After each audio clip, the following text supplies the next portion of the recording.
This is a presentation of Welcome Molalla, where we bring you fun and informative videos from within our community. In today's episode, Molalla welcomes Cindy Cox from the Waterfall Counseling at Foothills Community Church with an introduction by Doctors Daniel and Lindsay Floyd.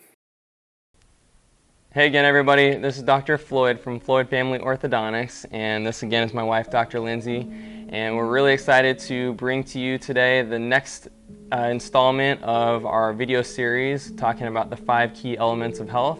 And again, those are physical health, nutritional health, mental/emotional health, spiritual health, and then community health, so having a good sense of community.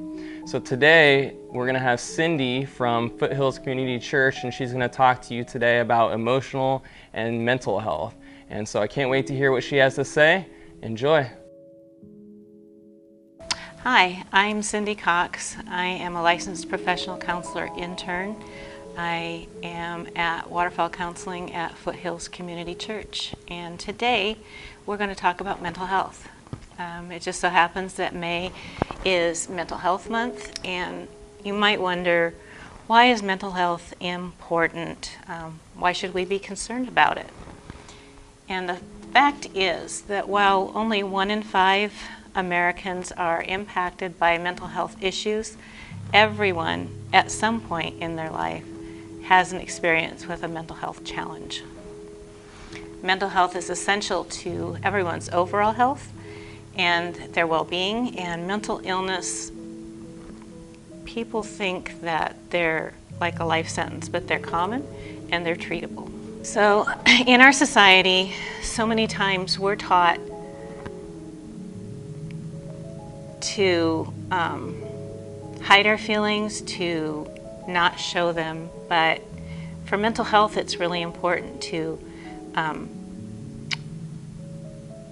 share your feelings in a way that acknowledges that you do have feelings, but not in a way that you take those feelings out on other people. Most people don't think about the emotions that they're dealing with. They don't take time to really identify. They might say, oh, I feel bad about, or I feel good about. But there are so many different words that give us more minute detail about the emotions that we're experiencing. Okay, so don't ignore how you're feeling. Ignoring our feelings and setting them aside gives them more strength. And then they tend to come out in ways that we're not expecting, in times when we're not expecting them to. There is a buildup, kind of like a volcano, and then that pressure is released. So if you can, find someone that you trust that you can talk to about the feelings that you're having so that you're not stuffing them down. And like I said, you want to build your emotional vocabulary. We use, as Americans, so few words to describe what we're feeling. And there's so many nuances to our emotions. And if we can become more in touch with those nuances, it gives us a better way of understanding that our emotions are on a continuum. They're not just all bad or all good. They're everything in between as well. So consider the strength of your emotions. If we can be more in touch with how strong our emotion is, we might be able to give it a different name and be more concise with it. Again, that continuum from I'm mad to I'm really irritated about this thing that got done, or that just made me feel uncomfortable and I didn't like it. So again, intentionality with sharing those emotions, being aware of the words that we're using, being aware of the intensity of the emotions that we're experiencing. If you're taking all these steps and you're still having a difficult time processing your emotions, it would be a good thing then to seek out a mental health person to help you with that processing and give you some tools to get better at how do we get through those difficult emotions. So school-age kids who are taught about emotions 20 to 30 minutes per week see improvements in their school performance and behavior. So it's also true that our connections with the people around us can help promote our mental health. Connect with others who are like-minded. Some of the places where you can do that are places that you already go. Maybe you have interests in doing some things that are new to you, so you can seek out places where you can do those things. If you can't find something, then you can be proactive and perhaps start a group with other people who might be interested. Sometimes stepping out of our comfort zone and doing something new can be really challenging and kind of scary, and if schedules don't line up, we can feel like, oh, this isn't the right thing to do, or nobody wants to spend time with me. But if you stick with it and understand that sometimes scheduling just doesn't work out for it, you'll find that you will make these connections with people who do like to do the things that you like to do. We place our time with the things that are important to us. Studies show that Americans spend 2.5 hours a day sitting in front of the TV and only 30 minutes a day in social interaction with creating a relationship with people that matter to us. So we have to decide what's more important. Where do we spend our time? Do we spend our time with the people that are important to us, or do we spend our time with television? And neuroscience shows that we're created for relationship, and our mental, physical, emotional health is dependent on the quality of the relationships that we have in our life. A strong social support system, it improves our mental health, and it improves our ability to bounce back during stressful situations. When we are in isolation, we tend to go worst case scenario. We think the worst things, but if we can have support around us, our social support systems can help bring us out of that and help us understand that we're not alone. We're not the only one experiencing whatever that difficulty is. Nobody experiences it exactly as we do, but they can relate to what we're going through. So creating a routine is important. Routines help us be organized. They should include all of the things that we need to do: paying bills, doing laundry, cleaning house, cooking dinner, going grocery shopping, going to work, spending time with family, spending time with children, healthy diet. All of these things are routines that we want to have in our life. They help keep us healthy. If you don't have routines in your life, start slow. Don't try to change everything all at once. That's a recipe for failure. So pick 1 or 2 things that you can change. Do that, and when you're comfortable with that, add another thing that you want to change or add to your routine, and you'll get there. Be patient with yourself. Be kind to yourself. It's really important when you're trying to do something new that you give yourself the grace that's needed, the time that's needed. One of the things to keep in mind is, for many people, it takes 66 days to develop a new habit. But that's not everybody. Some people can take as long as 8.5 months to create a new habit. So again, keep with it. Be patient with yourself. You will get there. Sometimes we go through things in life that are really painful. We go through losses of loved ones, losses of jobs, homes, communities. Even though these things are difficult, if we can find things in our life that we still have to be thankful for, it doesn't negate the loss, it doesn't take the loss away, but it helps give us perspective and helps us to remember that there's more to life, more to what we have than just the loss that we're experiencing. And this is another area where it's really important to have that trusted someone that you can talk to about what you're experiencing. I know in our society, like, we lose somebody and everybody comes around and we have that emotional support system until after the memorial. And then the people just kind of slip away and we're left alone. So if you know somebody who suffered a loss recently, and I mean any time in the last year or so, talk to them about what they're experiencing. They go through these waves of grief. It's not as acute as when the loss first occurred, but it's still there and it still comes over them, and they can feel like nobody else remembers or nobody else cares if nobody talks to them about it. One thing you can do to help cope with loss is to memorialize the loss, especially if it's a person. If they've died from a disease or an accident, you can create a fundraiser to support other people that are experiencing that. Maybe you do an art piece. Anything that you can do to commemorate that person or that special thing that you lost helps hold on to that memory and makes it special going forward. If you find that you've gone several weeks or several months and the pain, the loss that you've experienced is still keeping you from experiencing life the way you feel like you should or want to, that might be a good time to contact your EAP from work, contact a mental health professional. There are steps that can be taken to help you move through that grief. Loss is one of those things that we don't get over. It's one of those things that we learn to live with, and loss is cumulative, so the more loss we experience, the heavier, the weightier it can feel.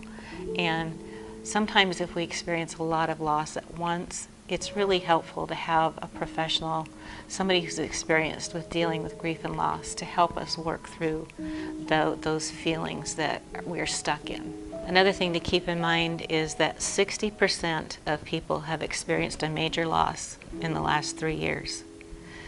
So while each loss is different, you're not alone in having experienced loss. And there are groups that you can be part of where everybody is experiencing something similar, and it's a good place to process if you don't have that trusted person in your life that you can work through these things with. 2 out of 3 people who've experienced great loss have also experienced physical symptoms. So don't be surprised if you've had a significant loss in your life and you're experiencing illness, aches, pains, headaches, nausea, all these different things. Our bodies can manifest our emotions. So don't be surprised if that happens to you. It won't last. It will eventually recede. And now we've talked about a few things about mental health. Right now in May of 2020, we are living in an unprecedented time with COVID-19, and it's affecting a lot of people's mental and emotional health. But there are some things to keep in mind as we go through this time. We haven't experienced anything like this since the Spanish flu of 1918, and that flu was highly deadly. I believe it killed a third of the population at that time, and it went from early spring of 1918 through late spring to early summer of 1919. So these virus pandemics have quite a life, and as much as our lives have been changed over the last few months, this is not something that is going to go away overnight. It's going to take time to get through. And so how do we do that in a way that maintains our physical, emotional, and spiritual health? So the deadliness of the coronavirus has resulted in business closures, social isolation, supply chain disruptions. We can't go to church. We can't go to our organized sports. We're stuck in our homes. We may be homeschooling children. We may be trying to work from home. And we may be trying to do all of these things at one time. So our routines that we had developed prior to this have really been turned on their ear. And that can be very disrupting for a lot of people. So there might be a lot of things that you're concerned about. You might be concerned about getting sick. You might be concerned about transmitting the disease to somebody who is in a high-risk category that you care about. You might be worrying about taking care of and supporting your family Are you going to keep your house? What's your job like? Do you have enough income? Can you put food on the table? Not being able to really connect with family and friends during this time just amps up the stress. And so it's important to recognize that we have a lot of things to be concerned about, and it makes sense to be concerned about these things. One of the greatest frustrations is the loss of control. There's so many things about this virus that is not within our control. We can't control the supply chain. We can't control when we can go back to work. We can't control whether or not our business is going to survive. But there are many things that you can control. You can control your body. You can control what you eat. You can control whether or not you exercise. You can control if you get enough sleep, and many other things. So you can care for your physical being in an intentional way during this time. You can control your immediate environment. Now is a time when a lot of people are doing projects around the house. They're doing spring cleaning, they're painting, they're reorganizing. So there are things that you can do in your immediate physical environment that you do have control over that maybe you wouldn't have had time to do if this pandemic wasn't occurring currently. You can control what you consume. You don't want to overconsume news. Overconsuming bad news creates a higher level of anxiety. We need to know what's going on, so we do need to watch the news. We need to know what changes are being made because changes are happening daily. So we do need to do that, but we don't need a steady diet. We don't need to have it on 24/7. So you want to get your information from reliable sources, and you want to limit how much you intake. It's a good idea to find media that makes you feel good, whether it's TV shows or movies. Things that help improve your mood are very helpful. You have control over how you protect yourself and how you instruct your family to protect themselves. Hand washing for 20 seconds with soap and water, wearing a mask when you're out in public,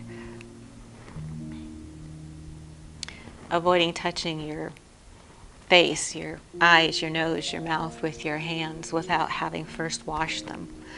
There's so many things that we've been learning about how the virus is transmitted, and we have control over when we put ourselves in that environment, how do we protect ourselves and the people that we love.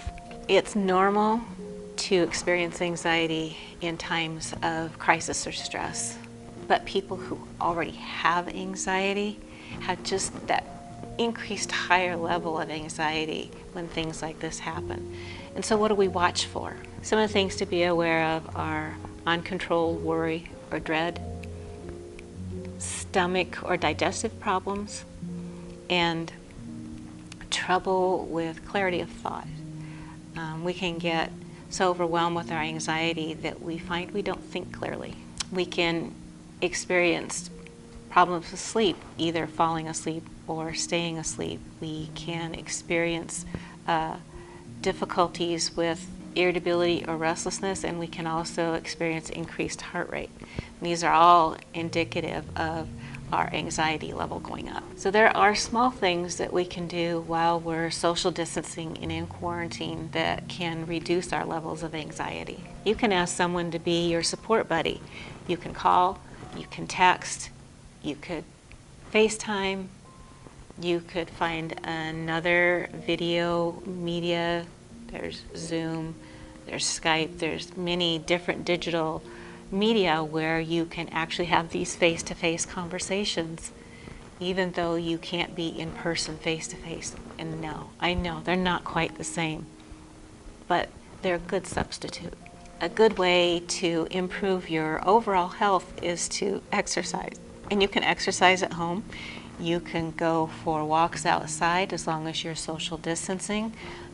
The fresh air, sunshine, excellent for overall health. You can use resources. There's online support there's actually a call-in line if you're struggling with issues of COVID-19. And you can there's a text line that you can use too. You can text MHA to 741-741 and be in touch with a crisis counselor via texting. And it's really good to set boundaries with your phone, so social media and all those things. Remember that the people that you're with, that face-to-face is more important than the electronic communication. Sometimes when you're isolating, that electronic communication is our lifeline to somebody else. Maybe we're socially isolating at home all by ourselves. That's important to use that phone to connect with other people. But if you're at home with your family, don't forget to connect with those people that are there with you in your home. One of the things you can do when you're overly stressed, you're feeling anxious, you're feeling like you're having an anxiety attack, you can do what we in counseling call belly breathing. And so you want to take a deep breath. You want to feel your stomach rise. So you're going to go as far in as you can take and then blow it all out. And do that up to 10 times. And when you do that, notice that your shoulders drop and notice the relaxation during that breath that you're experiencing. And these things help reduce that anxiety level. When we're in anxiety, we're in our fight, flight, or freeze mode, and that breathing helps take us out of that mode and helps our higher level thinking, our reasoning to come back online and help us to realize that yes, things are stressful, yes, things are hard, but we are safe, and that's really important. Now, if anxiety won't let up, if you find that you're doing everything that's been recommended for you to do and you're still having a really difficult time, there are additional resources that you can do. You can do a screening at mhanational.org. It's free, it's confidential. They will give you your results. They will put you in touch with helpful aids to whether that means practices that you can do, tools that you can develop on your own, or a recommendation to find a mental health provider in your area. You can contact a local mental health provider. You can Google Mental Health Molalla. There aren't very many in Molalla, but there are a couple, and there are some in our surrounding area, Canby, Oregon City, Silverton. There are crisis lines and text lines. And I am going to read that off to you because I can't memorize the number. There's a crisis counselor for COVID-19 pandemic that are available 24/7, 365. That number is 1-800-985-5990, or you can text Talk With Us to 66746. And if you're in crisis and thinking about suicide, get connected to your local crisis center, and you can get in touch with somebody immediately. You can call 1-800-273-8255. That's TALK. And alternatively, again, you can text MHA to 741-741. Taking care of ourselves, all of our mental and emotional needs can feel overwhelming at times, but get connected with other people in your community. There are people out there who care. There are resources available to you. And I hope you have a great day. So we wanted to thank our guest today for introducing one of the 5 key elements of health. We hope this is helping everyone in a difficult time, and we can't wait to see you again around in the community or at our office. So everybody stay safe and see you soon. Thank you for spending time with Welcome Molalla. We hope you enjoyed this episode and that you will come back for more and share with your friends.